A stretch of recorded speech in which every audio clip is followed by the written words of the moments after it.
Nu! Og her ser vi så også Tobias for første gang på cykel her. Helt alene. Nu skal han lige, han har lidt startvanskeligheder her. Men lige om lidt, så kommer han op på den, og så kører det. Så kører han. Og far løber med her. Det går hurtigt, og nu kører han ned ad bakke her. Hele vejen ned ad vejen. Pas på ikke at komme til at køre for stærkt, Tobias.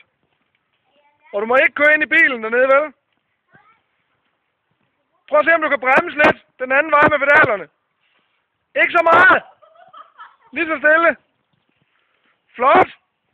Du er dygtig, Tobias.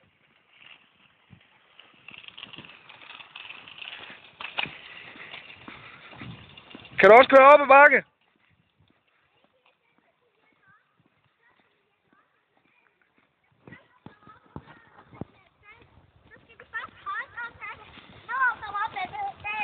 Det gør Line, hun hjælper dig lige i gang. Så slip, Line. Ja! Så kører det. Og så helt heroppe på endevejen, der står mor. Op ved vores hus.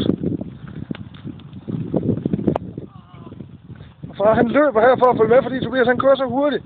Så far kan slet ikke følge med. Nu kommer han næsten helt op til mor. Nu kører han forbi mor og overhaler hende, tror jeg.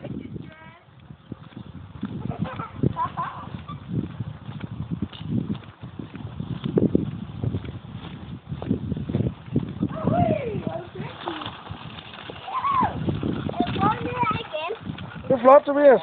Han har rent. Tobias? Ja. Tobias, det var flot. Og lige nu der, jeg kan ikke huske, hvad dato det er, men det er august 2008. Ja. Og hvor mange år er der, Tobias? 5. Det er den 19. august. Det er den 19. august, får jeg lige at vide min øresnegl.